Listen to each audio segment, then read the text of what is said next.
Good morning, everyone. Today we are discussing about the important concept in the operating systems, that is CPU scheduling algorithm. So CPU scheduling algorithm is a very important in terms of in which many processes will be in the ready state when they enter into the system. It is the job of the CPU scheduler to pick up one process among the many ready state processes and allocating a CPU farad for the execution of the task.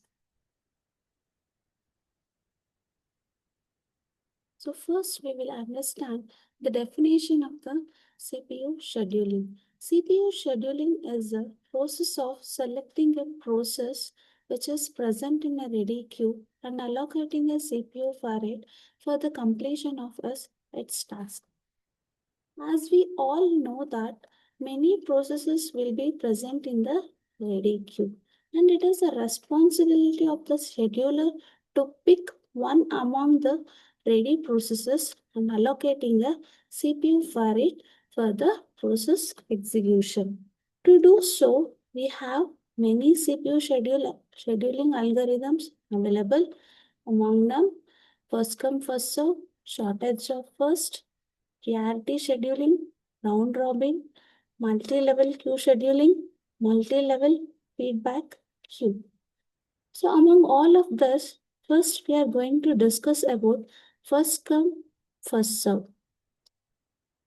As the name suggests, in which we allocate the process, we allocate the CPU to the process which arrived into the system first. That means whichever the process arrived first, that will be allocated with the CPU for its execution or to complete its task.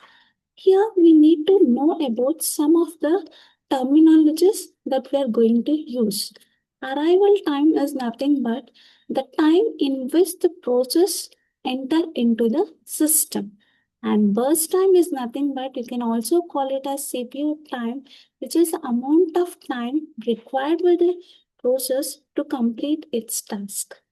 And one more is Gantt chart. Gantt chart is a visual representation of the process, or you can say it as a visual representation of the process timeline. Here we assume there are three processes in the system, P1, P2, P3, and they have arrived into the system in the same order. The P1 arrived at the time 0 milliseconds, P2 arrived at 1 milliseconds, P3 arrived at 2 milliseconds, and their burst time is 5, 3, and 8 milliseconds respectively. Okay, by seeing the Gantt chart, we clearly know that since the P1 has arrived at the P1 is the very first process which has entered into the system, so that we allocate a CPU to the P1 first. So since it is having a burst time of 5 milliseconds, the processes the processor or the CPU will be or hold by the P1 process till 5 milliseconds until it completes the execution processes. So after completing its task, the CPU will be released by the P1 and then it will be allocated to the another processes P2, which arrival time was 1 milliseconds. And it will be holding the process with it till 3 milliseconds so that it will continue up to 8 milliseconds. Then after the 8 milliseconds, the P2 releases the processor and it will be utilized by the P3 process, which is the other processes waiting in the queue. So in this way, all the processes will complete its execution based on the arrival time.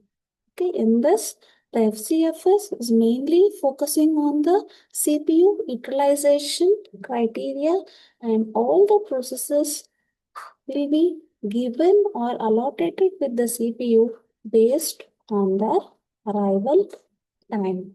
Thank you.